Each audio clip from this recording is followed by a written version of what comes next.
Gracias. Es una bendición tener a Luis Vázquez Buenfil, que es un orgullo mexicano en Ginebra, Suiza. He tenido la bendición de hospedarme allá en tu departamento unas 3 o 4 veces, ¿verdad? Cultivamos una amistad. Yo lo había escuchado cuando yo era estudiante, que hablaban de Luis Vázquez Buenfil. Ya hablaban de Luis Vázquez allá por el año 1995, 93, cuando yo entré al seminario, entonces ya tiene algunos ratos. Y después tuve la oportunidad de conocerle en Ginebra, y me da gusto que esté con nosotros. Él ha traducido una buena... Ahorita les comento algo más, pero quisiera yo dejar este espacio al presidente del presbiterio, al pastor Ramón Antonio García, que sea él el que les dé la bienvenida a ustedes, a nombre del presbiterio de Chihuahua. Yo lo haré a nombre del Sínodo del Noroeste, en esta ocasión, pues también como presidente y ministro de Educación del presbiterio de Chihuahua. Pastor Ramón, adelante. Amados hermanos, sean todos bienvenidos a esta charla conferencia con nuestro hermano Luis. Bienvenido, hermano Luis, y gracias por su tiempo y gracias por esta oportunidad de aprender juntos. A nombre del presbiterio de Chihuahua, queremos dar la bienvenida a todos, celebrar esta oportunidad y reconocer también el esfuerzo del ministro de Educación, de nuestro presbiterio, y sobre todo agradecer a nuestro hermano Luis, quien desde Ginebra se toma el tiempo para compartir con nosotros sus conocimientos. Dios les bendiga, amados hermanos, y sean todos bienvenidos en esta transmisión.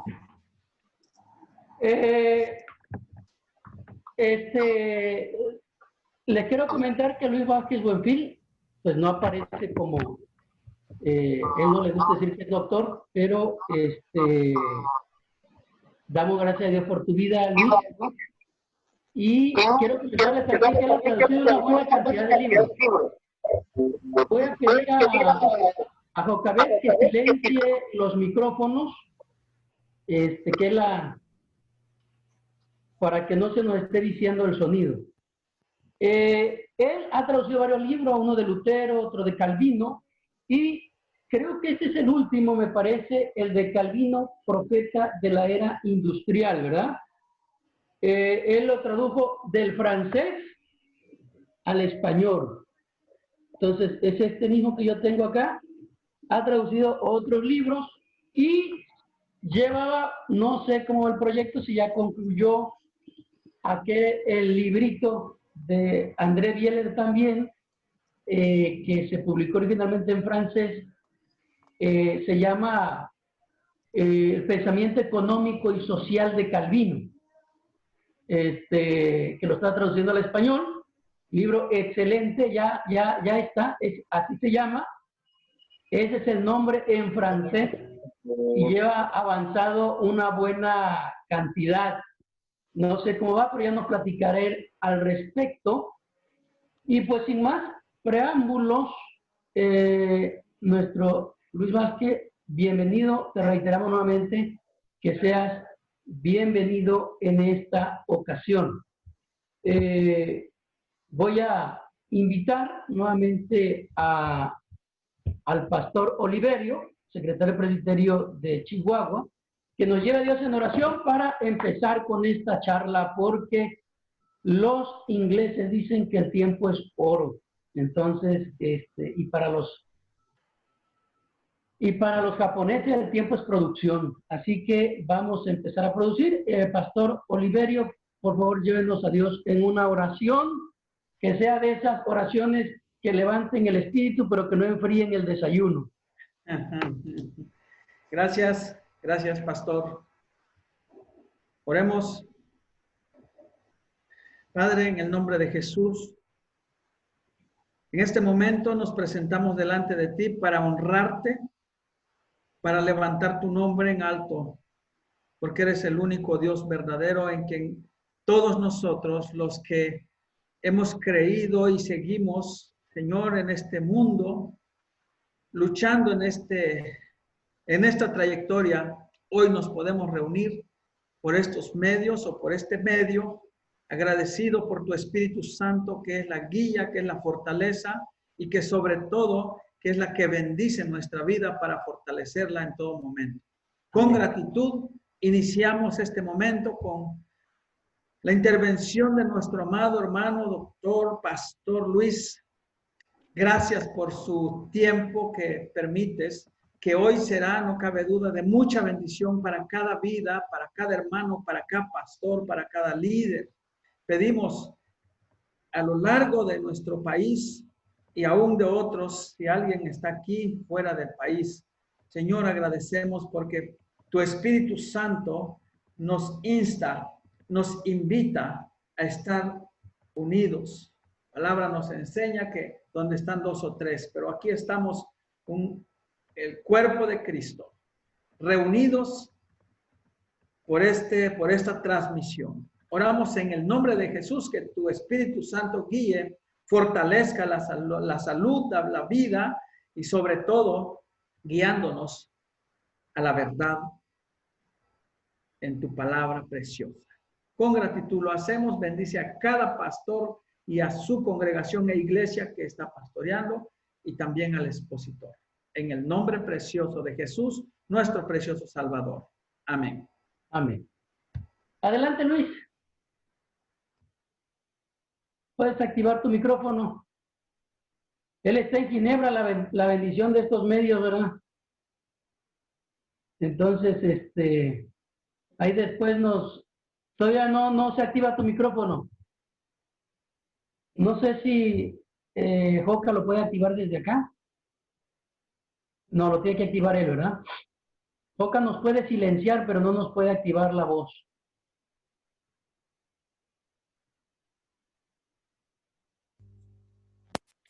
Sí, ahora. Ahí está. Ahora sí. Adelante, Luis. Sí, buenos saludos a todos. Para mí es un honor que me hayan invitado, el H Presbiterio de Chihuahua, en conjunción con las fuerzas del Sínodo del Noroeste, para hablar un poco sobre los orígenes de lo que es el presbiterianismo. Y no sé cuánta gente, cuántos de los pastores u laicos han podido leer algo sobre este tema, sobre los orígenes del presbiterianismo, cómo se produjo, quiénes fueron sus actores originarios, sus primeras iglesias. Sí, sí, ahí va. Fundó. Y ahí no sé si haya más o menos una uniformidad en cuanto a los saberes de cada uno o si haya algunas disparidades. Estoy viendo algunas gentes conocidas, como el pastor Adame. Saludos. Y estaba allí el pastor Zapata, Moisés, que lo perdí de vista, pero mira, ahora lo he vuelto a encontrar. Como diría el profesor Jalife, a lo que quiero llegar es a preguntarles cuántos de ustedes están en favor de la 4T y cuántos de ustedes están en contra de la 4T. Y antes de decirles por qué, quiero que me expresen su opinión. ¿Cuántos están a favor?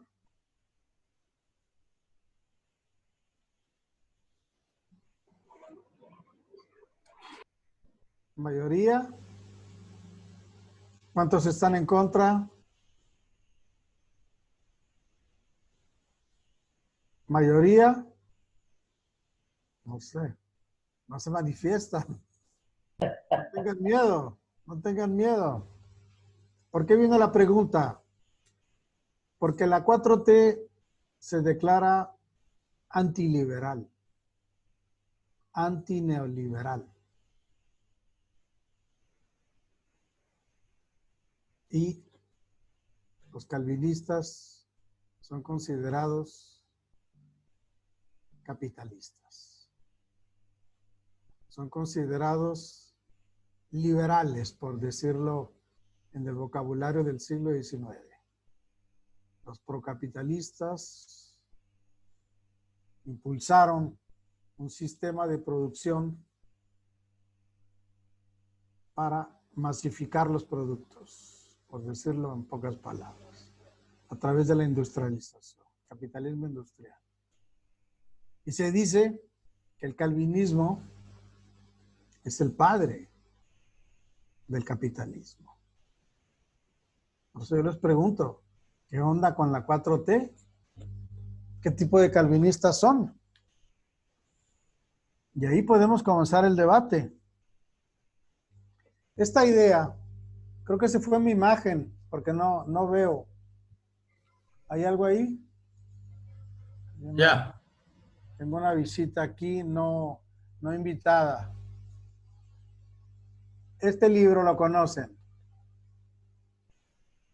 muchos de ustedes. Que levante la mano el que lo leyó en el seminario.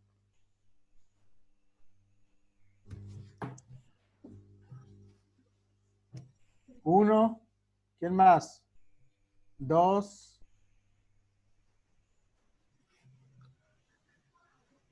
Este libro es el que saca a flote la relación entre el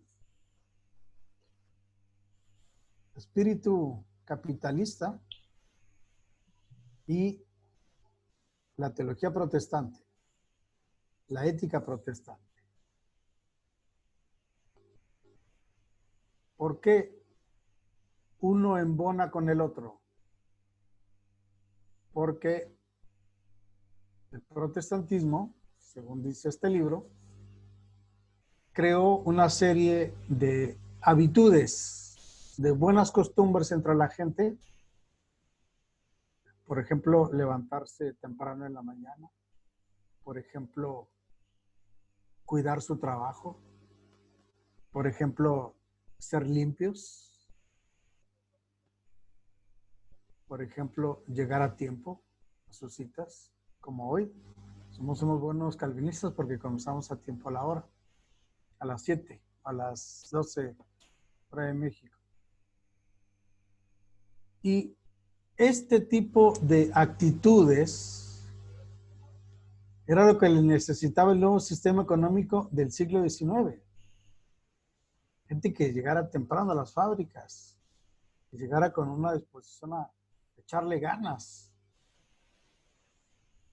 a cuidar su producto, trabajar con sus manos. Entonces aquí hubo, vamos a decirlo así, un ensamblaje entre una religión y un sistema económico. Pero además de eso, y es un tema que no toca Max Weber en este libro, La ética protestante y el espíritu del capitalismo, es el asunto del dinero. Y en especial el tema relacionado con el cobro de los intereses a la hora de hacer un préstamo. Porque para ese entonces, pues los banqueros de todos lados, holandeses, belgas, franceses, suizos, italianos, etcétera, ya estaban al tope con los préstamos, ya habían dado mucho y, por supuesto, trabajaban en base a intereses, cobraban. Y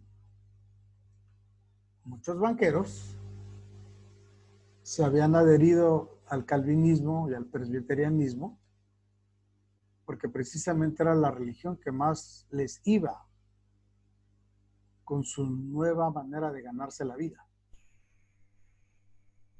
Y aquí ese matrimonio pues produjo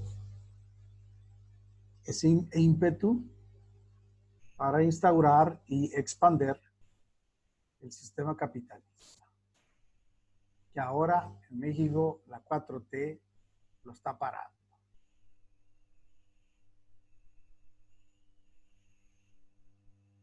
La cuestión aquí es saber hasta dónde esas tesis de Max Weber son verificables y hasta qué punto, como dijo un pastor en la oración, eso es verdad o no es verdad. Estamos tratando de buscar la verdad. No sé si la encontraremos.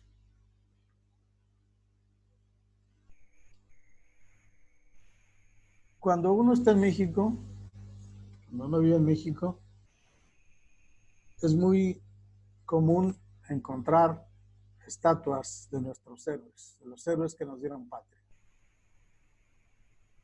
Padre Hidalgo, Morelos, Benito Juárez, Emiliano Zapata. Si alguno ha venido a Ginebra, como Isaac u otros, pues aquí también hay una que otra estatua, y entre ellas está la de Juan Calvino. Y en este libro se muestra la cara del reformador que está en el muro de la Reforma, que es un monumento prácticamente nacional en el que este país le da homenaje a los héroes de la Reforma. Aquí pegó mucho, vamos a llamarle así, la revolución calvinista. Aquí hubo un movimiento religioso que sacudió a la sociedad. Estamos hablando del siglo XVI, cuando en 1517 Lutero comenzó su movimiento en Alemania, y después en 1536 cuando el pueblo de Ginebra votó a favor de convertirse al movimiento reformado. Y en los textos de Calvino ya se vislumbra el nacimiento de este sistema económico. Ya se ve venir. Por eso, el pastor André Bieler le llama a Calvino profeta de la era industrial. ¿Qué es un profeta? Es un visionario. Es alguien que tiene visión, alguien que mira más allá a través del tiempo, que puede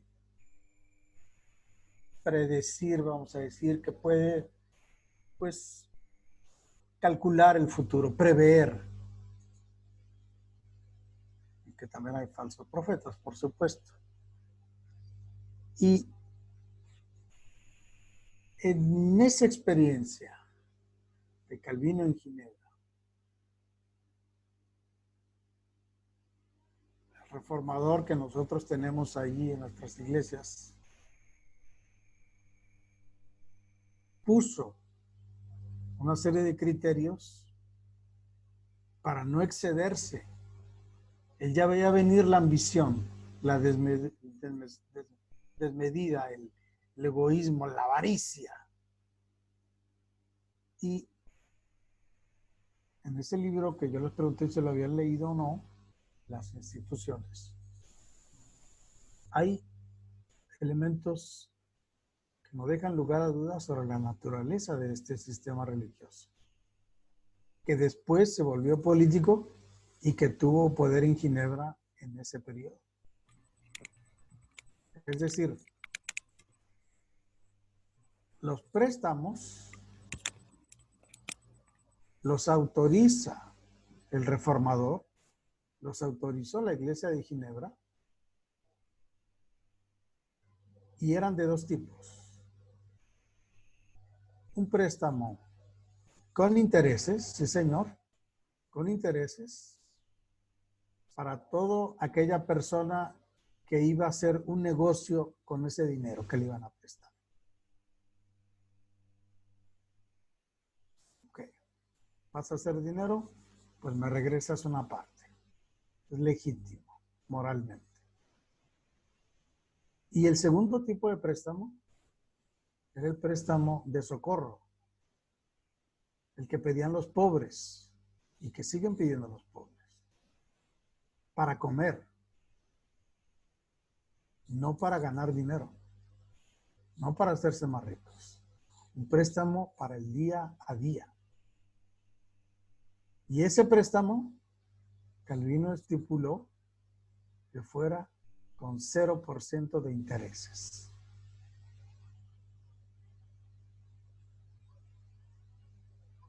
Así comenzó a establecerse la justicia,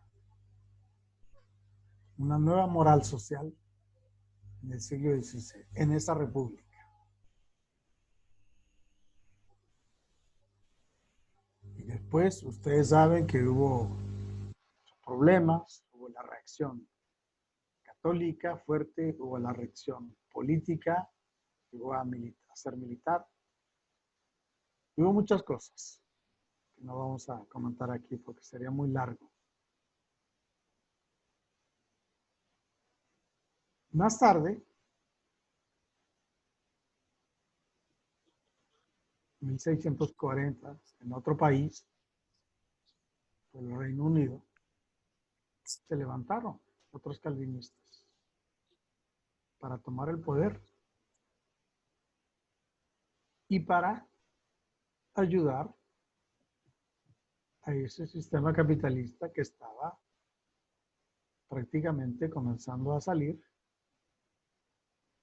y que necesitaba también el apoyo de fuerzas políticas y religiosas para poder arrancar en todo su esplendor unos siglos más tarde. Y en ese movimiento, que también fue histórico, hubo un grupo que se fue a Alemania y ahí comenzaron a reproducir esas prácticas de prestar para ganar, de trabajar para hacerse rico, y comenzaron a subir. Y lo que hace Max Weber es estudiar a esa población y compararla con los católicos. Y él se preguntaba, bueno, ¿por qué los católicos están pobres aquí en Alemania? ¿Por qué los protestantes están ricos? Y de ahí él estableció esta relación en base a los resultados de su investigación. Él dijo, no, es que los protestantes están hechos para ganar. Les gusta trabajar, les gusta ganar dinero, le echan ganas. Ahí está la relación entre la ética protestante, la actitud protestante y el espíritu del capitalismo. El espíritu del capitalismo es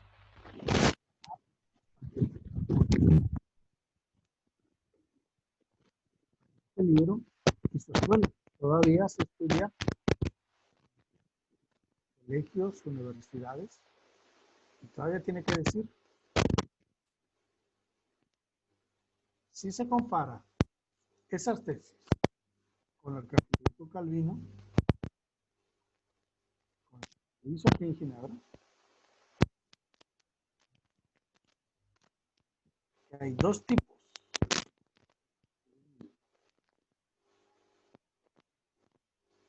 Los que les gusta el billete, les gusta la lana, los que quieren ganar a todo precio, los que prestan con interés, quieren recibir su paga, y los otros, los que prestan por solidaridad, por amor, por caridad. Pues ahí tenemos a los dos polos. Por eso yo les preguntaba, ¿quién está en contra o quién está a favor de la 4T? Porque la 4T es anticapitalista. Depende de qué calvinista seas.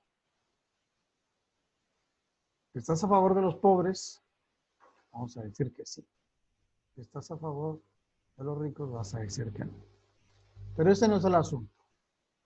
El asunto es hacerles una invitación a que en otras pláticas podamos profundizar este tema, releer los textos de Calvino, releer las interpretaciones que se han hecho sobre Calvino como esta, el humanismo social de Calvino u otros, van a dar mucho luz el rol que las iglesias, los pastores y los creyentes tienen en medio de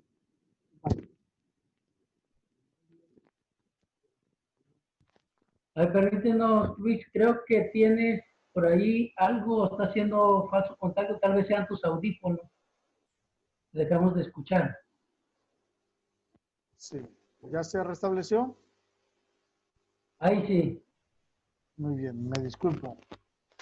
No sé hasta dónde me escucharon, pero la idea es lanzar una invitación para releer estos textos que son importantes para nosotros y ver en su momento qué papel desempeñaron los reformados, hijos directos de Calvino, y después ver qué papel están desempeñando los reformados nietos o bisnietos de Calvino.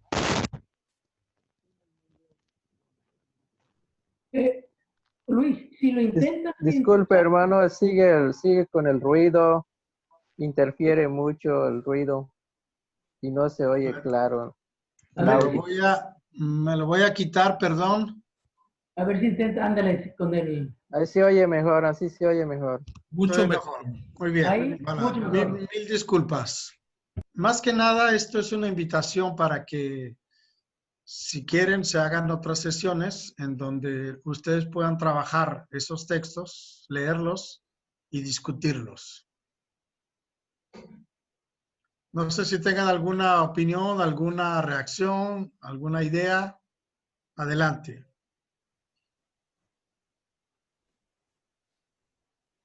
No sé si se pueda participar, Isaac. Sí, adelante. ¿Quién pidió la palabra? Yo, Gamaliel. Adelante, Gama. Hermano Luis Vázquez, Dios le bendiga. Desde aquella vez que vino usted a la Ciudad de México, estaba anticipando la traducción de este libro de economía, ¿no? De André Biller. También una cuestión muy buena, la presentación precisamente de este profeta de la era industrial.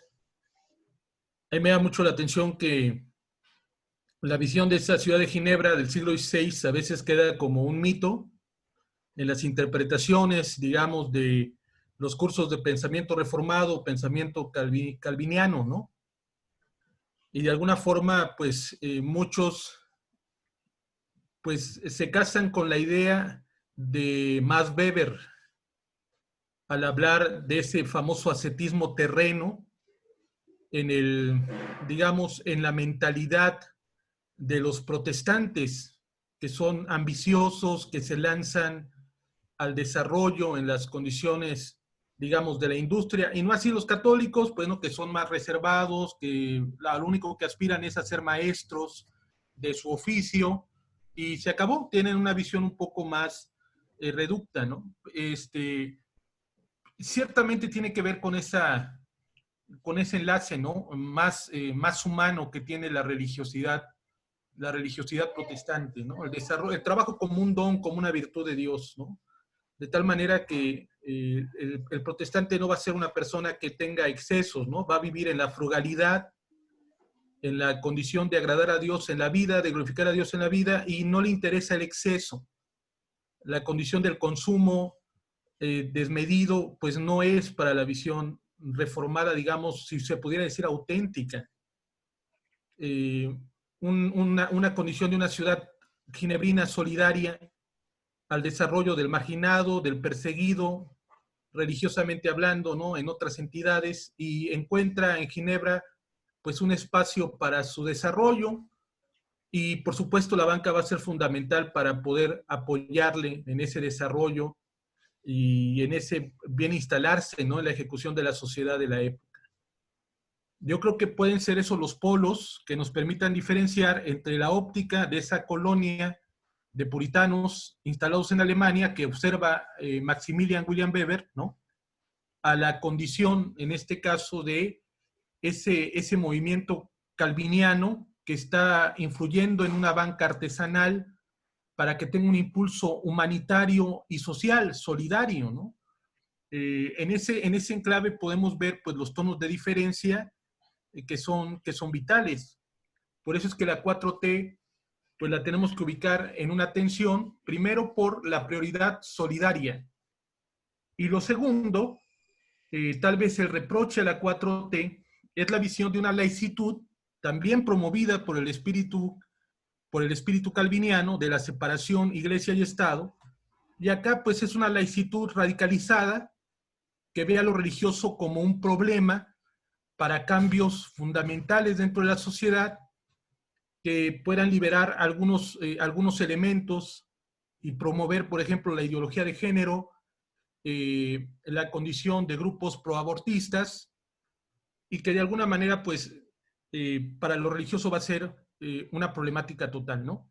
Pero sí hay, digamos, una visión muy diferente a esa conducción reformada del siglo XVI al contexto que observa fundamentalmente Max Weber, ¿no? Yo veo que sí hay un impulso en la 4T que tiene que ver con esa economía solidaria que muy bien tuvo Ginebra en origen respecto a la visión que observa Weber, ¿no?, que es completamente una condición de una espiritualidad reformada que es diferente, pero no es una condición que se deba a un estímulo negativo, ¿no?, ni a un estímulo ambicioso, sino más bien es el estímulo de una vida entregada para glorificar a Dios, donde los recursos pueden tomarse como un testimonio de la gracia de Dios y de la convicción de ser predestinado, pero la forma en la cual se emplean esos recursos es lo importante, ¿no? El diezmo, la ofrenda, el apoyo al necesitado, al marginado, pues tiene un horizonte bastante importante para aquel que se sabe, en este caso, receptor de la gracia que no merece, y que de alguna forma, pues, su vida será el testimonio de esa gracia que se ha ejecutado en la vida. Por eso el trabajo va a ser un elemento que glorifica el nombre del Señor. Pero eso, digamos, como un contraste entre esa visión de Weber y la condición de una visión solidaria, económicamente hablando, establecida en la Ginebra del siglo XVI. También es importante, no sé, el tema de que Jean-André Bieler, en un artículo de Ética y Dinero de Calvino, por ejemplo, por eso algunos han dicho también que Lutero va a ser alguien que todavía lucha con los conceptos de la Edad Media. Y Calvino se va a proyectar un poco más allá, pero que ya Calvino estaba viendo, según André Bieler, el capitalismo voraz, porque todo el dinero, según la tesis de Bieler, con la que se llevaba los ríos de oro, así dice Bieler, que se llevaban de América Latina, había generado también otro enriquecimiento en las clases pudientes y también un empobrecimiento en las clases populares. Pero que Calvino se ubica en ese momento también, hace una crítica a ese capitalismo, que no es el capitalismo, que va a ser, que también me parece que sería traslapar demasiado rápido para saltar al neoliberalismo del siglo XX y del siglo XXI. Creo que, no sé si podrías decir un poco más, siguiendo un poco también la tesis de, que está planteando el pastor Gamaliel, porque también damos unos saltos que no es lo mismo hablar de Ginebra, porque toda la lana que se llevaron acá, todo el oro, sirvió para impulsar el desarrollo económico también de Europa. Entonces, no sé, tú que tienes todo eso, ya que estamos hablando de temas económicos, valdría la pena resaltarlo por ese lado. Sí, hay que tener en claro que toda visión sea de algún historiador, de un sociólogo, un economista o un pastor, es una reconstrucción de la realidad, no es la realidad.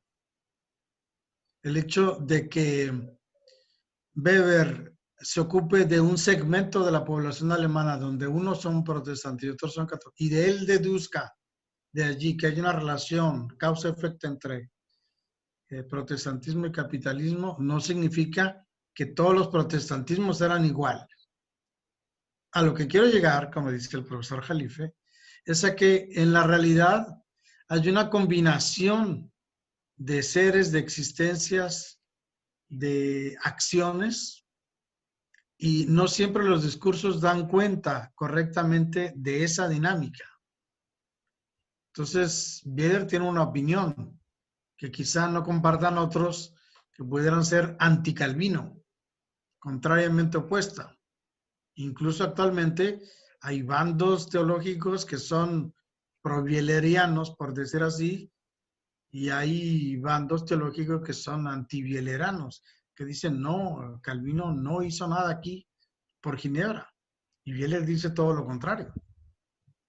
Entonces, cuando hablamos del calvinismo de la Ginebra del siglo XVI, el calvinismo de Alemania del siglo XVIII, no es lo mismo.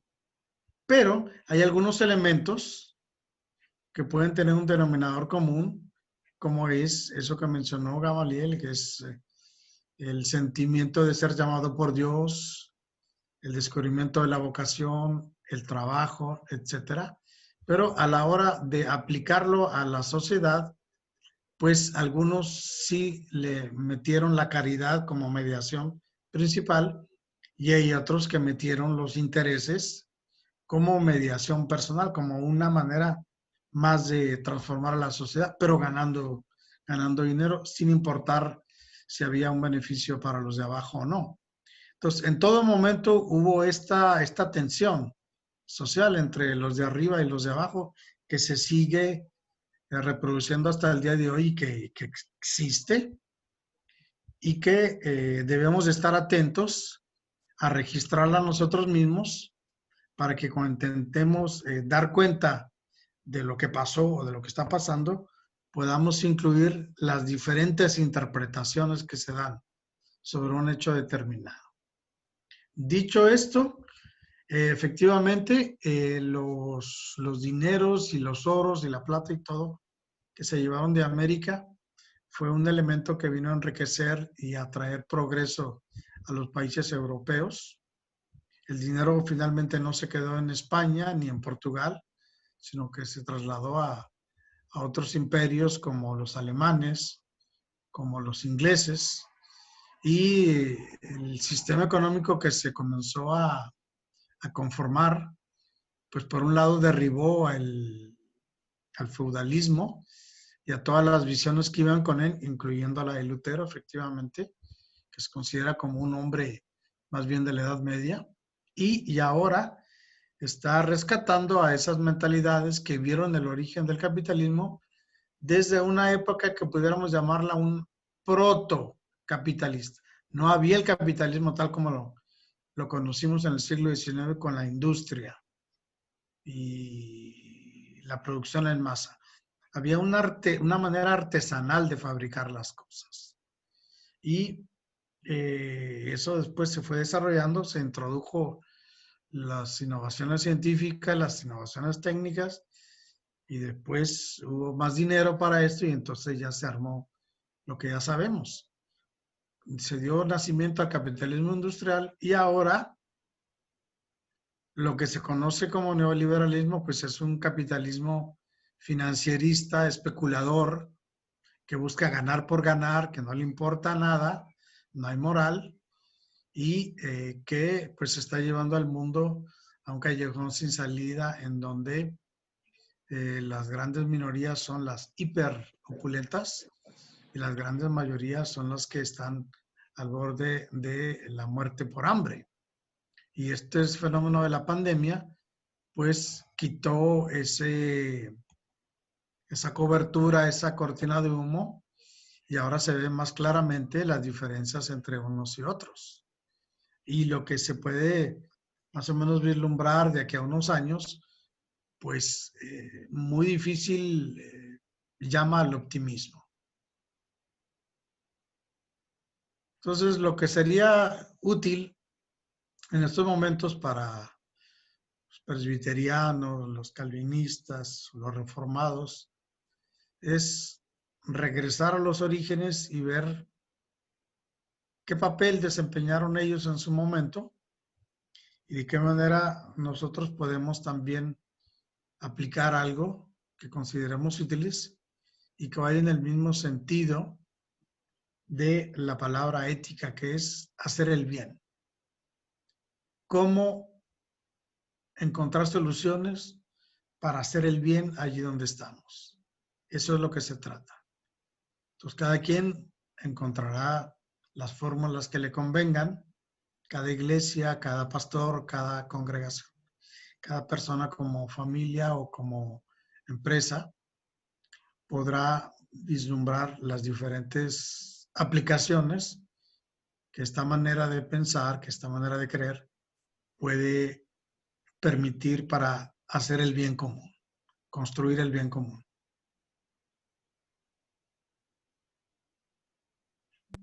Hay aquí unos preguntas que están en el chat que dice que el liberalismo del siglo XVIII, dice el pastor Ramón, en México es diferente al neoliberalismo del siglo XX. ¿No sería reduccionista la tesis de Weber sobre el protestantismo como promotor de la riqueza y que el catolicismo se inclinó hacia la pobreza? Es hacer una lectura contra el feudalismo de la Edad Media y por otro lado el mercantilismo promovido por la situación de algunas ciudades de Venecia. ¿No sería una respuesta de Calvino a esto? Y bueno, hay alguien que es más amplio, Hugo Lobato, que mete la reforma vino a hacer un alto en el camino de todos los aspectos de la sociedad, de ese entonces, tanto económica y tanto teológica. Pero yo quiero que nos centremos en Calvino. Indudablemente es insoslayable a veces tras tocar el tema de la reforma. ¿Tú qué opinas de eso, Luis? Bueno, son macro preguntas, son temas muy generales.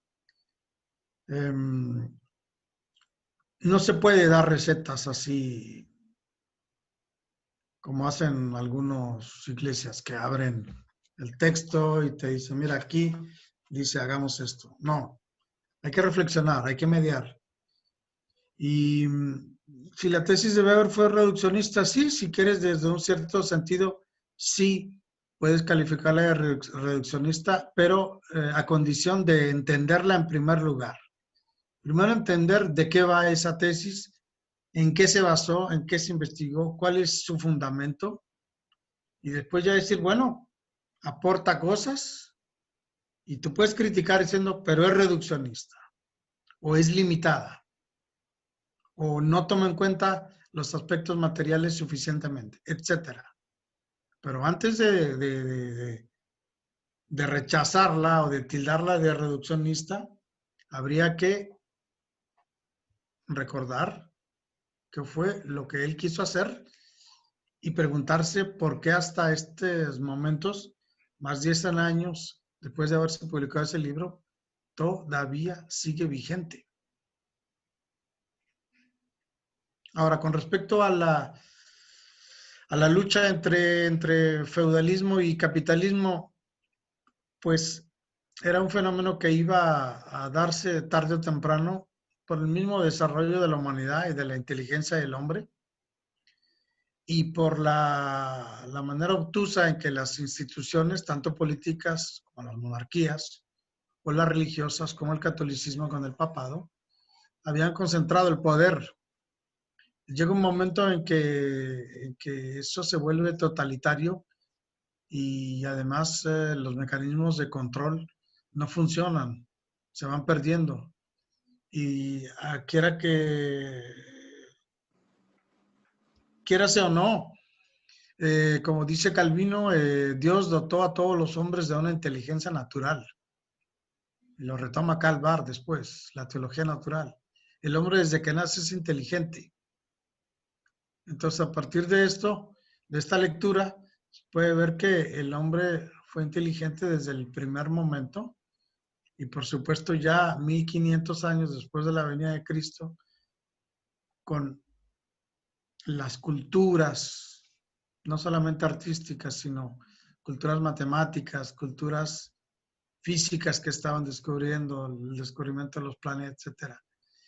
Y sobre todo con el nacimiento de la imprenta, que fue uno de los grandes impulsores de la Reforma, pues estos saberes se comenzaron a difundir a nivel masivo y la gente leía. Entonces la gente se daba cuenta que las cosas no eran como se los contaban. Y tarde o temprano eso va a traer consecuencias de que las estructuras que están nominando se van resquebrajando y llega un nuevo modelo de sociedad.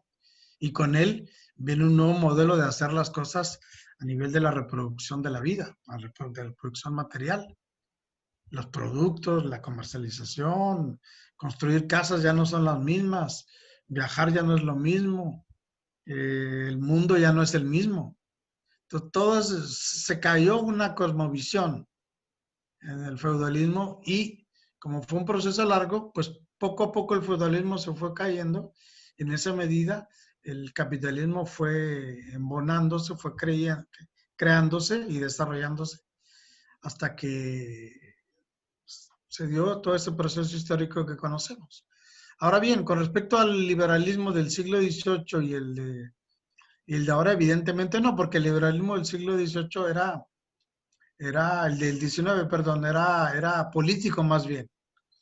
Más bien estaba en la categoría de políticos contra conservadores, liberales contra conservadores, los juaristas contra los franceses, etc. Y ahora la connotación de liberal tiene que ver con la cuestión económica. Quien se dice liberal actualmente es que es procapitalista.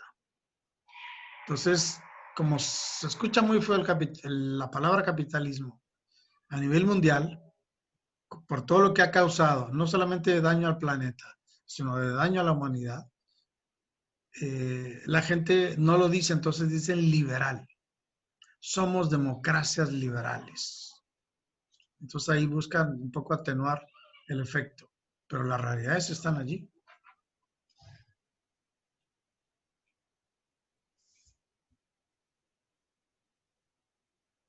Sí, si bien es cierto, por ejemplo, el tema de que tiene su tesis, ningún libro va a ocupar todo el pensamiento, ¿no?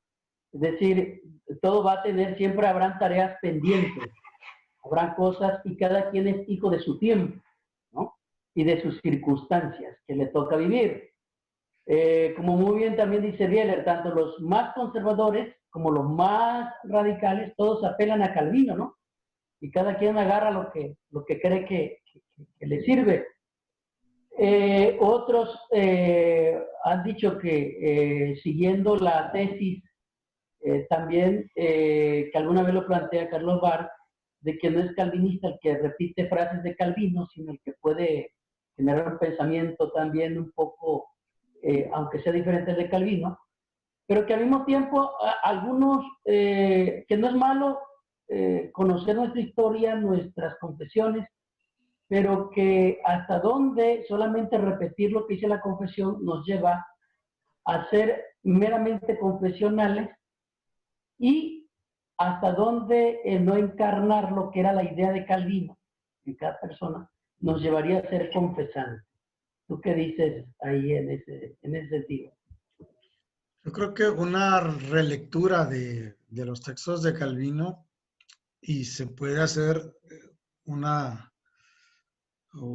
recorrido por las interpretaciones también, nos puede ayudar a redescubrir eso y a no solamente a repetir el 31 de octubre los 5 puntos de la Reforma, Sol y Deo Gloria, sola Escritura y todo eso, así como pericos, pero sin ningún fondo, y a tratar de pensar la fe reformada en una situación de como México, vamos a llamarle así, de un capitalismo dependiente del exterior.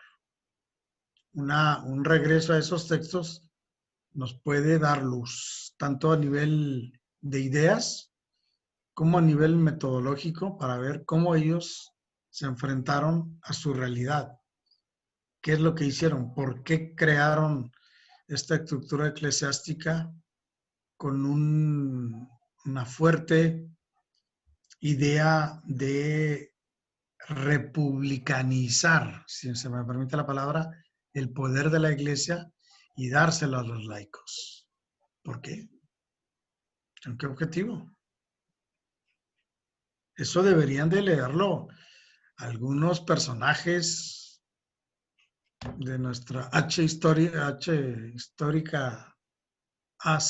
general, para que se den cuenta de que no es el caciquismo lo que se buscó en el siglo XVI en Ginebra. Era la redistribución, el poder al pueblo. Eso debería hacer reflexionar a mucha gente. El cargo en el cual te nombra es para servir, no para ser servido. Entonces, una confrontación a título, si ustedes quieren, no literal, figurativa, entre la Iglesia Reformada Mexicana y la Iglesia Reformada de Ginebra, del siglo XXI y el siglo XVI, pudiera ayudar a encontrar nuevas pistas de trabajo y nuevas pistas de reflexión teológica. Lamentablemente, en México estamos muy pobres. Estamos muy pobres en ese sentido. Y yo quiero lamentar que por ejemplo, este texto de Bieler se publicó originalmente en el 64 y se dio a conocer hasta en el 2016. Muy tarde. El otro texto fundamental de Bieler sobre el pensamiento económico y social de Calvino, que es un ladrillo,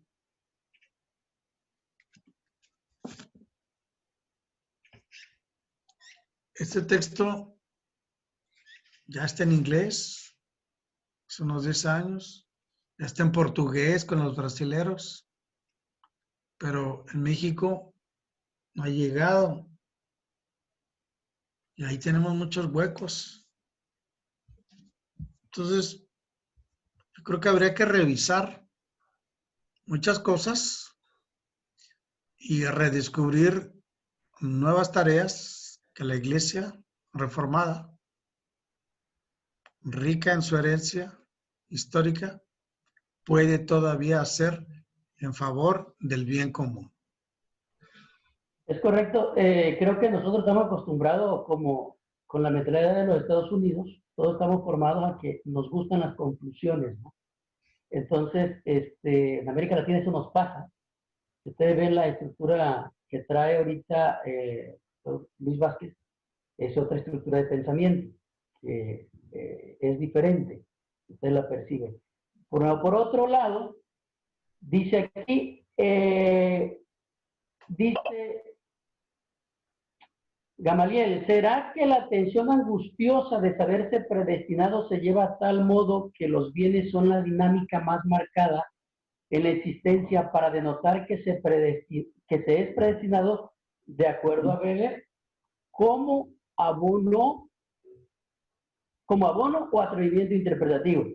Y luego Ramón dice, ¿podemos encontrar diferencias entre el liberalismo y el neoliberalismo y los signos del calvinismo en ello? Creo que se contesta, para mí se contesta sola, ¿no? Por otro lado, la dinámica del ascetismo terreno en la espiritualidad reformada, que sacraliza todos los espacios de la vida con ello, se diluye el dualismo de lo sacro y lo profano. ¿Qué opinión tiene del neocalvinismo holandés sembrado desde Abraham Kuyper? En realidad, ¿es la cúspide del calvinismo como enarbolan en México? ¿Y por qué considera que los textos de Calvino sobre política y economía han llegado tarde a Latinoamérica en español? Bueno, lo último es porque estamos muy lejos, como diría don Porfirio, muy lejos de Dios y muy cerca de los United. Entonces, la mayor parte de la literatura es norteamericana, es angla, tiene otro sentimiento, tiene otro espíritu, para un país que llegó a ser, que es una potencia económica.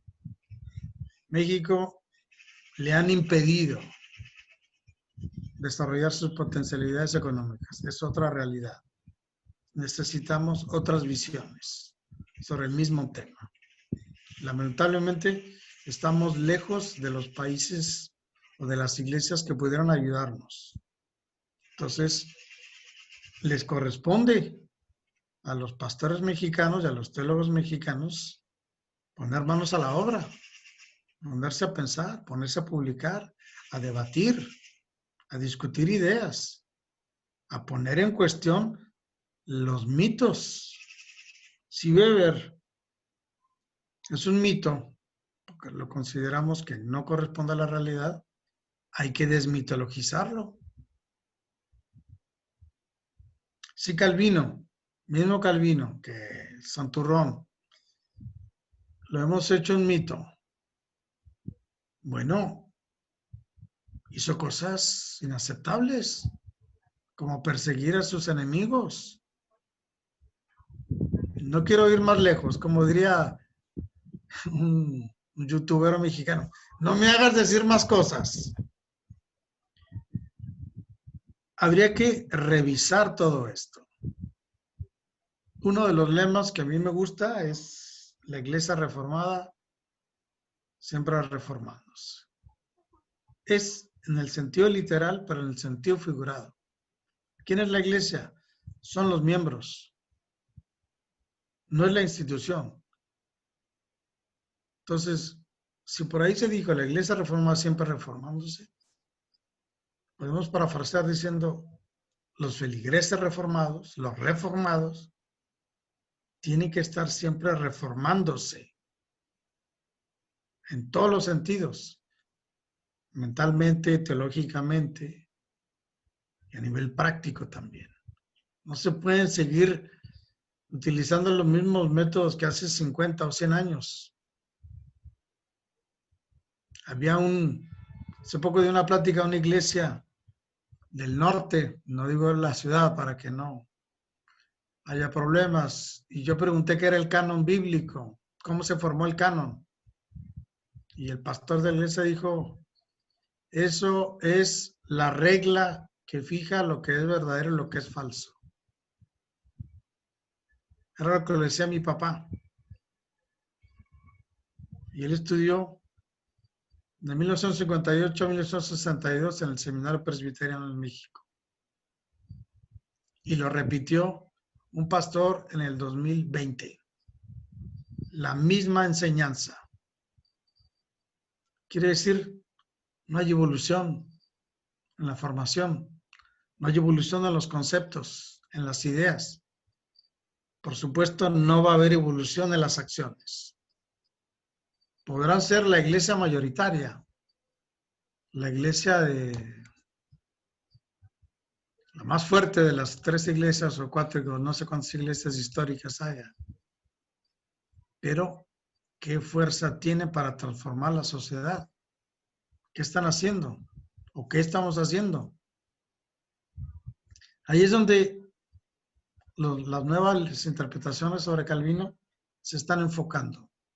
Una reactivación de esta confesión, precisamente para no caer en la repetición, no caer en la iglesia confesional, sino, ¿qué dices tú? En la iglesia confesal, que dé un testimonio.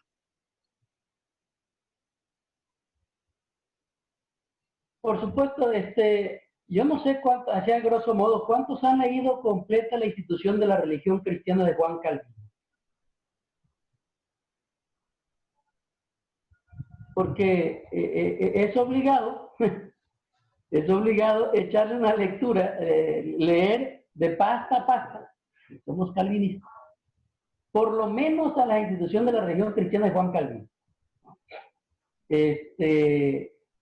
Calvino, como bien lo dices aquí, se ha hablado en este libro, apuntan de que el neoliberalismo, es decir, el pensamiento económico de Calvino estaba muy lejos del neoliberalismo del siglo XX.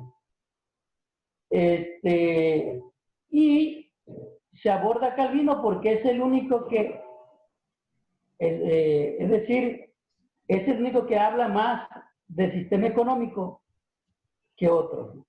Entonces, es interesante porque es lo que va a aportar, ¿no? Porque Calvino prevé más allá, logra ver un poco más allá, ¿no? De esos temas. Por eso, yo le diría, valdría la pena, no es muy grande, se lo leen en una sentada. En 2 capítulos de una serie de Netflix se leen este libro de 91 páginas, ¿no? Que vale la pena tenerlo, ya después decimos cómo se puede conseguir, ¿verdad? Pero creo que por ahí va tu tesis. No podemos descalificar a alguien si primero no conocemos también el pensamiento, ¿no? Por ahí va el tema, hablar de Weber sin haber leído a Weber, pues de hacer una injusticia a Weber, ¿no? Eso es muy común en nuestro contexto. No leas eso porque es liberal y ya con eso no sabemos qué es. No sabemos si están hablando de liberalismo mexicano, si están hablando de liberalismo teológico o de qué, pero ya la gente dice, eso es liberal y ya se quemó, ¿no? Y entonces eso cierra muchas puertas. Bien apunta lo que dice Gamaliel, que nos llegamos, el calvinismo que nos llega a México es una herencia lejana. Tenemos un calvinismo filtrado por el fundamentalismo que nos ha impedido pensar. Tú estuviste acá y creciste por mucho tiempo, ya eres más ginebrino que mexicano, aunque yo sé que cada año te levantas cada 1 de enero te levantas pensando en que te vas a regresar a México, ya tienes algunos años pensando igual. Pero es interesante ver a México desde allá, desde Ginebra para acá. ¿Cuál es tu lectura en ese sentido, Luis?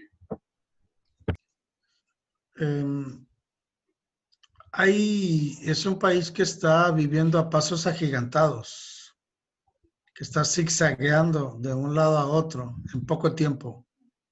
Ha sido muy crítico los últimos 40 años, desde que terminó el licenciado López Portillo,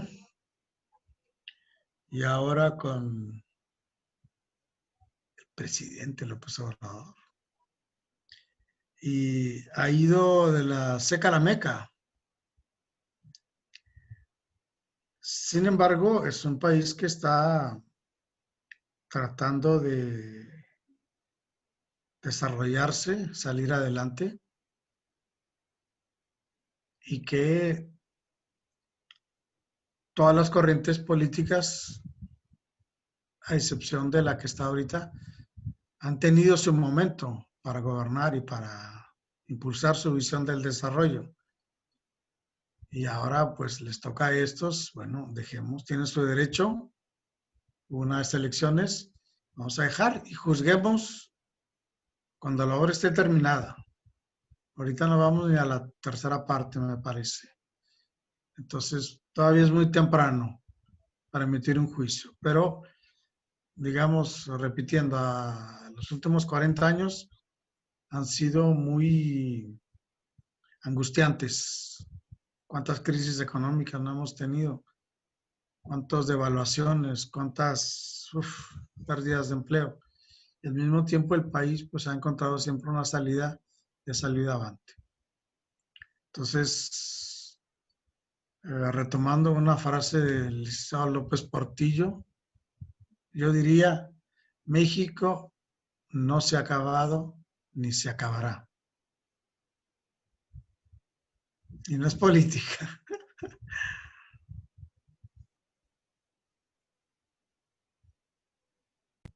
Pero la iglesia presbiteriana tiene mucha fuerza, tiene mucho potencial. Es una iglesia con gente de todo tipo, pero ahora las nuevas generaciones son universitarias y pueden aportar mucho.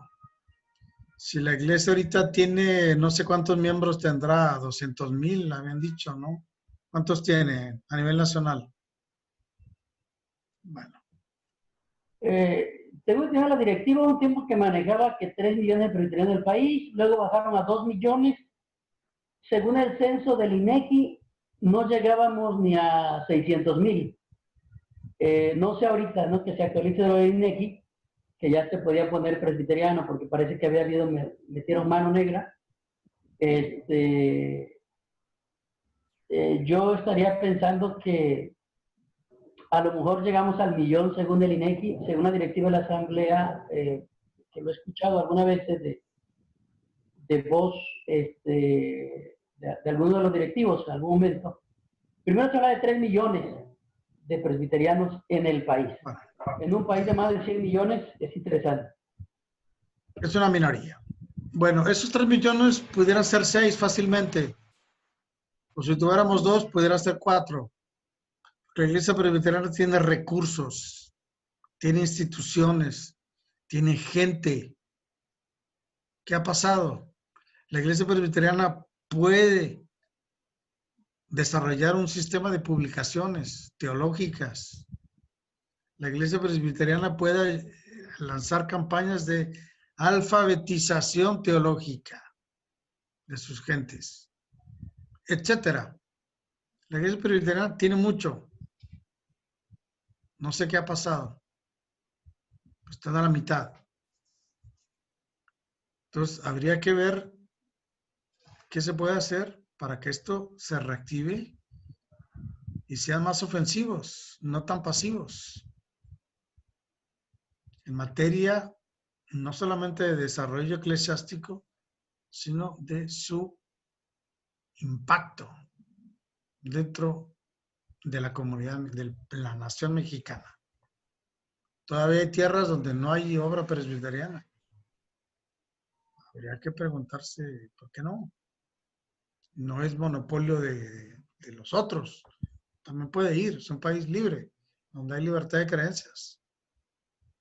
Por eso yo saludo que haya un presbiterio por allá por Chihuahua, por esas partes donde antes ni siquiera se imaginaba, hace unos 40 años atrás. O por acá por Jalisco, Colima, esas partes también no había ahora. Entonces yo creo que esa herencia americana habría que sacudírsela y realmente comer más tacos y más salsa para que se mexicanizara más lo que se le llama la obra reformada. Tiene mucho que dar, tiene mucho que enseñar a la sociedad, a la gente. Los presbiterianos pueden desarrollar aún un mejor papel. Se han hecho bravo por las escuelas, los hospitales, el Instituto Juárez, todo lo que ustedes quieran, pero todavía pueden hacer algo que puede ser mejor. ¿Por qué no una universidad? Si hay otras denominaciones que las tienen, ¿por qué no? Hay recursos, hay gente, hay terrenos u otras cosas, más hospitales. Enfin, yo veo que hay una fuerza que puede todavía ser cultivada y puede ser desarrollada. Bien, el pastor Oscar Santa Cruz dice, el lema ad fontes es interesante en el pensamiento de Calvino respecto a su separación de las otras reformas. Es innovador, pero no cambia su base de pensamiento, que es la Biblia. ¿Este diálogo enriquece el sentido de ser calviniano en México? Ese diálogo enriquece. Sí, pudiera ser, a condición de saber cómo, o sea, la Biblia es muy general, dice, se basó en la Biblia, sí, pero también los católicos se basaron en la Biblia. Pero, por ejemplo, la teología católica, cuando los católicos decían que la palabra del magisterio El Papa y los obispos era lo único que contaba. Calvino la borró y Calvino puso, es el testimonio interior del Santo Espíritu. Y los dos son bíblicos. Entonces, sí puede ayudar a un diálogo interreligioso a condición de saber de qué estamos hablando. Es como lo de Weber, o sea, para condenarlo o para rechazarlo, primero tienes que conocerlo.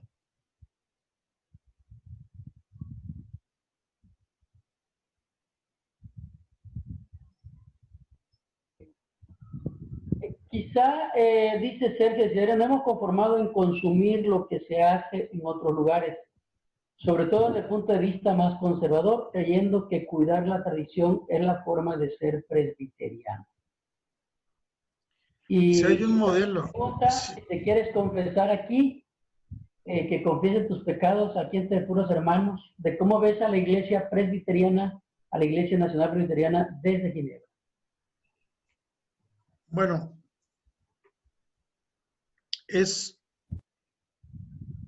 son las ondas expansivas que llegaron de Ginebra en el siglo XVI hasta México en el siglo XXI. O sea, llegaron ya distorsionadas, ya llegaron, es otra cosa, son iglesias, se dicen herederos de un reformador, pero a nivel teológico están muy, muy alejados, muy lejos. Y a nivel eclesiológico, pues como que necesitan una reestructura. Yo creo que será cuestión de ponerse frente a un pizarrón y comenzar a ver las diferencias y las similitudes, ver las fuerzas y las debilidades entre una y otra y ver qué nuevos modelos de iglesia se puede obtener. Pero definitivamente es muy importante conocer los orígenes para saber que a veces sin querer las otras generaciones de fieles se van desviando del objetivo original. Ya esto se vio desde el cristianismo primitivo, que se estaban peleando por el público que iban a evangelizar y entre un bando y otro, o los judíos o los gentiles. Y ya era la primera generación de cristianos, pues ya entró la segunda y así. Ahora, cuando pasó la reforma, ¿cuántas generaciones no han pasado? ¿Cuántos países no han nacido? ¿Cuántas culturas no han caído? ¿Cuántos conocimientos científicos no se han sacado a la luz? O sea, el mundo se ha transformado. Evidentemente, la reforma no podrá ser igual la misma todo el tiempo. Va evolucionando, porque además está en su dinámica, reformarse. Yo creo que la Iglesia de México, concretamente la tradición reformada en México, pues está a años luz de la Iglesia que fundó Calvino. Pero eso no forzosamente es peyorativo. Eso puede significar una oportunidad para crear nuevas cosas y seguir siendo fieles al ideal.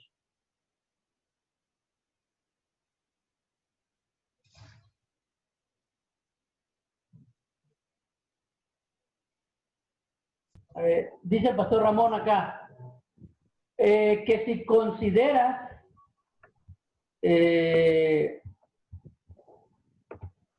los fundamentalismos teológicos y religiosos han condicionado nuestras otras lecturas sobre educación, salud y eclesiologías. Afirmativo. Se aplican recetas ya prefabricadas y es no. O es sí, ya. Entonces, no. Yo creo que habría que utilizar un poquito más la razón, racionalizar las cosas, analizar las cosas, ver de qué va y tomar actitudes mucho más sensatas. No pueden ser un grupo pro vida número 2. estar en contra de algo por estar en contra de algo. No, hay que fundamentar bien su ética, su manera de buscar el bien. ¿Por qué yo quiero esto? No es nada más así que, ay, eso le hace mal a las mujeres, no las ordenemos. Eso le hace mal a las mujeres, que no, espérate, dale la palabra a ellas.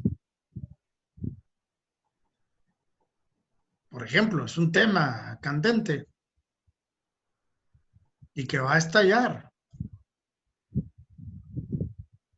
Entonces, así como eso, hay otros temas que están sobre la mesa y que todavía no lo hemos podido, como Iglesia Presbiteriana, no hemos podido analizar, desconstruir y ver por dónde lo agarramos.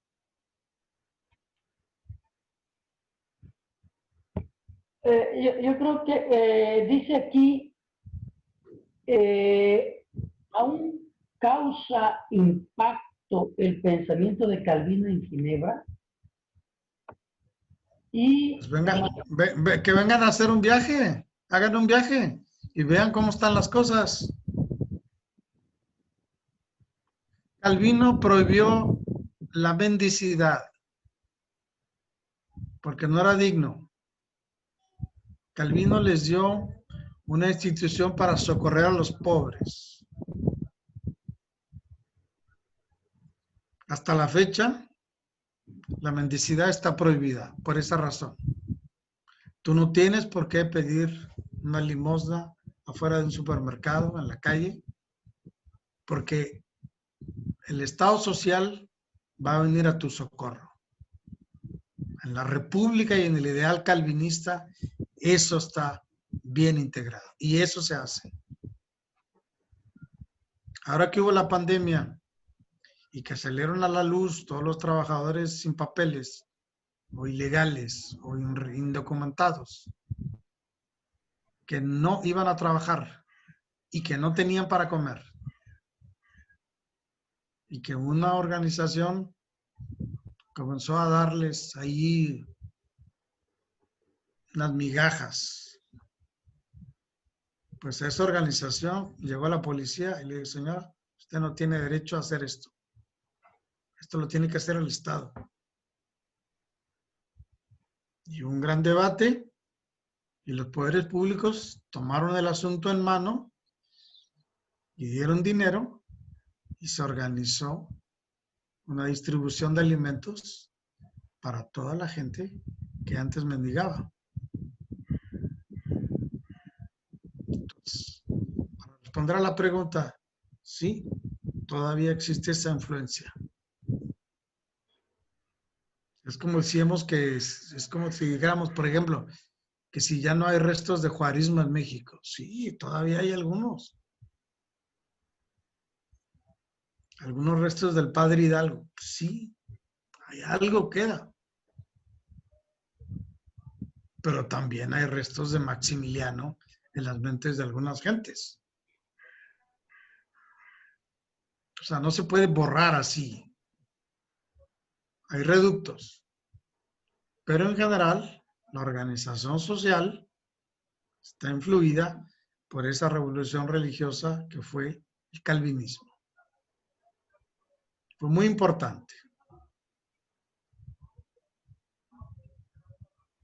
Sí, otra aportación de aquí de Gamaliel dice, en México pasa todo lo contrario, el calvinismo en los ambientes universitarios se ve a través de Weber y de Castello contra Calvino de Següey. Y Calvino es un tirano ambicioso, despótico y en consecuencia el reformado mexicano se queda desarmado, pues desconoce los presupuestos vitales de Weber. El fundamentalismo es tal que lo calviniano se ve con los llamados cánones de Odor o los 5 puntos calvinistas que nunca escribió Calvino. Eso no quiere decir que esté mal, ¿verdad?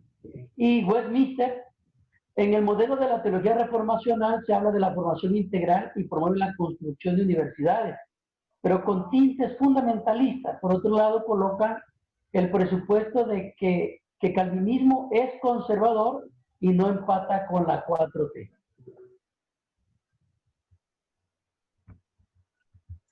Hay una película de Pedro Almodóvar. Se llama La mala educación. Es lo que ha pasado en muchas iglesias. No se ha formado bien a sus dirigentes. No se han formado bien a sus pastores. Hay un índice de libros que no se pueden leer. Ese es un error. Perdónenme.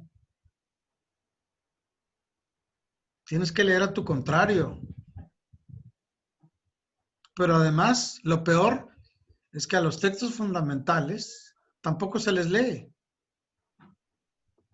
Y cuando se les lee mal o incompletos. De todos los libros, acabo de hacer yo una síntesis de las traducciones Calvino al español en el tema de ética. En este tema.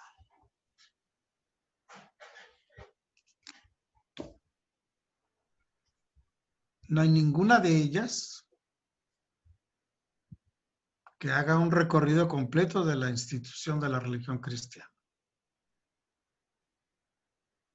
Ninguna de esas traducciones que nosotros tenemos utiliza el tema trinitario para entender a Calvino. Unos agarran al Dios Padre, el Dios Creador, y ahí se quedan, los fundamentalistas. Otros agarran a Jesús y otros se quedan con el Espíritu, pero ninguno hace una articulación entre las tres personas. Y por lo tanto es un dogma aceptado por la Iglesia. Ninguno. Entonces, ¿cómo se van a formar los formadores de opinión? ¿Cómo van a educarse los líderes, los que predican, los que les dan línea a la gente los domingos? Van a llegar, pues, con lagunas, con cortes, con pensamientos mutilados. Si no es posible trabajar como debe ser. Hay que meterse al fondo. Si vas a leer la institución, vas a leer los tres. Personas de la eternidad. Vas a leer los 2 volúmenes de las alas. Vamos a entenderlo bien y después ya lo criticamos. Estoy de acuerdo que critiquen a Calvino. Un dictador, lo que tú quieras. Sí, pero primero vamos a entender de qué va. ¿Qué hizo? ¿Por qué lo hizo? ¿Contra quién se enfrentó? ¿Qué victorias tuvo? ¿Qué derrotas? Tratar de ir al fondo. No tenemos materiales. Repetimos lo que se dijo hace 50 años. Entonces, esto provoca que la institución vaya quedándose lentamente atrás, sin los instrumentos para poder hacer frente a los desafíos de la sociedad. Cuando se dice que se conoce el calvinismo en los medios universitarios a través de Webers, es una realidad. ¿Por qué? Porque los reformados y los presbiterianos no saben de qué les están hablando cuando un opositor comienza a utilizar a Weber para atacarlos o para decir estoy en contra de la religión. Porque no tienen herramientas, no tienen lecturas. ¿Cuánto se puede meter uno así? Quería decirle ahí, bueno, pero ¿cuánto le dije? No voy a hablar como... Toca, desactiva tu micrófono, por fin. Hay que ir hasta el fondo de las cosas, pero esto pues todavía no será para el día de mañana. Hay que leer, hay que abrirse, discutir, meter, usar la ciencia de la historia para leer a Calvino. Hay que usar otras metodologías para leer a nuestros teólogos. Hay que leer más, hay que discutir más, hay que autocriticarse también, más si es posible. Todos, a nivel asamblea, presbiterio, sino esto es posible y es muy saludable y nadie va a estar en contra. Vamos a darle un nuevo estímulo a nuestra iglesia. Es posible. Isaac, no sé si pueda plantear un comentario. Es el último, breve y conciso, porque el tiempo se nos vino encima. Yo creo que lo que estamos viendo acá es un monitor de la falta de apropiación del pensamiento calviniano, lo propio de Calvino. Y esto está reflejado en toda la iglesia a nivel nacional. Cuando se desarticularon los cauces, ¿por qué se vuelven atractivas tendencias como la teología reformacional aquí en México? Porque la gente no conoce a Calvino. Claro. Lejos de los que estamos aquí, que estudiaron en un seminario, que vieron a Juan Calvino en obras fundamentales, la iglesia a nivel general no. Y lo que vemos detrás de la agenda reformacional en México son hermanos muy nobles, laicos de la iglesia, por supuesto, pero pues que estudian a Calvino a través de Doyower, de Van Prinderer, y no estudian a Calvino, ¿no? Y eso pues nos está cobrando mucho.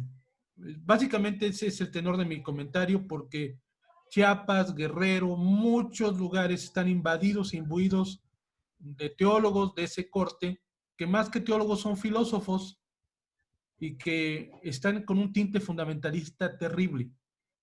Pues solamente como un comentario y pues llamar la atención a esto, que tengamos cuidado con esa mediación, ¿no? Vamos a ir cerrando ya la charla, el diálogo que hemos tenido. Este Calvino, profeta de la era industrial, lo editó CUPSA. Si pueden buscarlo, CUPSA es lo que hizo una traducción de Luis Vázquez Bonfil, ya hecha en español desde Ginebra para nosotros. Un poco atrasado también el libro en español, pero así nos pasa a veces, ¿no? La buena literatura llega tarde. Sí, decíamos Monsiváis que México tiene 50 años de retraso en las traducciones. Lo cual me parece que es correcta la apreciación.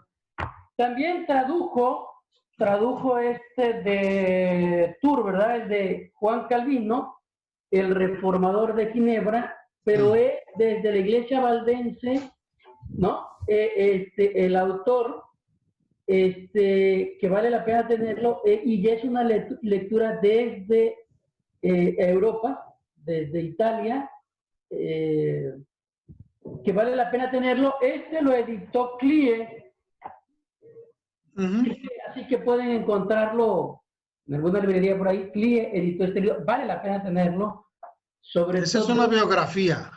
Y es interesante, pero es una biografía interesante porque no te dice que solamente en qué año nació Calvino, sino que hace una interpretación casi biográfica del pensamiento. Contextualiza al reformador. ¿Puedes decir algo más de este libro? Vale la pena. El otro que vale la pena leer, también del mismo, este es de Mario Mieghi, ¿no? Martín Lutero, la Reforma Protestante y el nacimiento de las sociedades modernas. También lo editó CLIE, que son de los que lecturas obligadas, y que vale la pena, que dan muchas luces, ¿no? En torno a esto. Claro, quiero comentarles que el método de reflexión desde Europa es diferente al método de reflexión que estamos acostumbrados desde los Estados Unidos. Entonces, yo no sé si es correcto llamar que tenemos que sufrir una ruptura, como dicen por ahí, una ruptura epistemológica para dar paso a una nueva forma de entender. Como bien decía un autor, que Y después de leer, por ejemplo, si ustedes han leído la historia de la iglesia, por lo menos de Justo L. González, se darán cuenta que la Biblia se ha leído. Nosotros hemos dicho que lo que hicieron los reformadores fue un redescubrimiento de la Biblia. Y lo cual no es cierto, porque la Biblia se leía, realmente ya se leía. Hay una lectura que es interesante. Pero lo que va a encontrar Lutero, van a decir algunos, es una nueva forma de entender la fe. Y Calvino habrá de estructurar esa fe. Por eso algunos le van a llamar a Calvino el teólogo de la Reforma. Como se darán cuenta, esto es solamente como para traer aquí y hacerle un homenaje a don Abel Clemente Vázquez. Él decía en sus clases, es solamente para acicatear el pensamiento. Creo que nos quedan retos. Quien no ha leído la institución de la religión cristiana, pues léalo ahora en pandemia. Vale la pena echarle una leidita de pasta, conseguirse estos libritos que vale la pena. Por ahí yo no sé si todavía existen los de Calvino Vivo, que era una serie de artículos que vale la pena tenerlos. Los rescataron, los rescató Leopoldo Cervantes en un libro que se llama Juan Calvino, su vida y obra a 500 años de su nacimiento. Pero si alguien encuentra todavía el de Calvino Vivo, vale la pena también echarle la leída a varios artículos ahí, que lo editó El Faro en la época de oro. Si ahí lo tiene, miren, está hasta en Ginebra lo tienen ya el de Juan Calvino. Esto está por internet, ¿eh? Todo el libro. Y lo pueden comprar, creo que en Amazon, ¿verdad? Se puede bajar ahí de Amazon, puedes comprar. No, esto ya está por internet. Tú lo puedes imprimir totalmente en tu casa. ¿En PDF? Sí. Damos gracias a Dios por ello, ¿ah? Les comento ahorita, antes de despedirnos, está, ahí les mando porque me están pidiendo por el chat, Calvino se llama Profeta de la Era Industrial. Ese es uno que tradujo también, esto todo lo ha traducido Luis Vázquez, ¿eh? Entonces, y está también el otro que se llama Juan Calvino, y eso lo encuentran con CLIE, el reformador de Ginebra. Y también está el otro, que es Martín Lutero, la Reforma Protestante. Aquí se los pongo, se llama Martín Lutero. Si lleva falta de ortografía, lo estoy escribiendo rápido, ¿eh? La Reforma Protestante. Uy.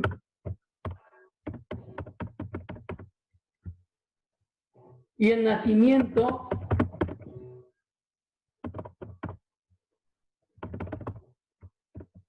de las sociedades modernas.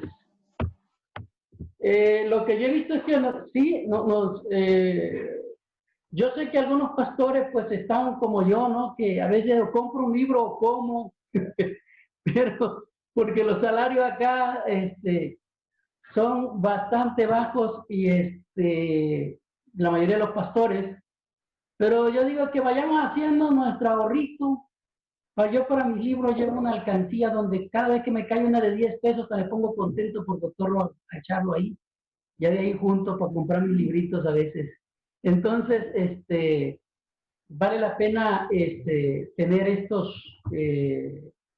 una de las cosas que promueve el protestantismo, conoce también que es el ahorro, ¿eh? Entonces, es otro tema pendiente ahí. Pero no me resta más que decirle a Luis Vázquez, muchas gracias Luis, por el tiempo. Creo que allá son las 9:30 de la noche en Ginebra ahorita, ¿verdad? 8:30. 8:30 de la noche, 8:30 de la noche. Entonces, y damos gracias a Dios por tu vida y gracias por que nos acercas a estos textos traduciéndolos. La otra opción es que nos pongamos a estudiar francés y leer lo que más se puede en francés. Ese es otro tema. Y nuevamente, hermano, muchas gracias. Esto salió en una, gracias por venir, porque casi le mandé la invitación sobre la rodilla.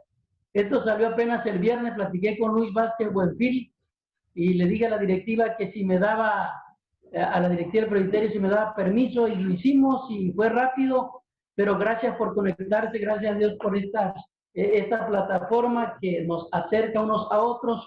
Y he visto pastores de diferentes partes del país, ancianos de iglesia, un público muy diverso, pero que nos queda el reto de poder leer, de poder también razonar, pensar. Ya lo decía por ahí aquel librito que sacaron en México, porque los presbiterianos somos un pueblo con mentalidad teológica, un pueblo que piensa, porque era lo que decía Juan Mackay, ¿no? Entonces, esperamos que realmente hoy, que la imagen ha desplazado a la letra y que vivimos una época del sentimiento más que de la razón, que es un reto, un desafío también en nuestros días. Muchas gracias a todos. Dios les bendiga. Vamos a orar. Voy a pedirle al pastor Malquiel, si nos escucha, está en Tabasco, él es del Presbiterio del Golfo de México, que está, si nos despide con una oración final. Les bendiga, vamos a orar. Saludos a todos ustedes. Gracias por este tiempo que pudimos estar aquí en esta charla. Oremos. Padre, muchísimas gracias. Nos acercamos a ti, Señor, en el nombre de Jesucristo, nuestro Salvador. Gracias, Padre mío, porque eres tú, Señor, el que has dado esta oportunidad. Gracias por tu hijo, Luis Vázquez, Señor. Gracias por la bendición que tenemos de poder acercarnos hoy a través de los medios de esta plataforma, Señor. Gracias también por el presbiterio que organizó esta charla y porque tuvimos la oportunidad de estar aquí, Señor, por la invitación que nos hicieron. Alabado sea tu nombre, bendice a tus hijos donde quiera que se encuentren y que esto haya enriquecido grandemente nuestras vidas. Dios, nos despedimos en esta hora. Quédate con nosotros. En el nombre de Cristo Jesús. Amén.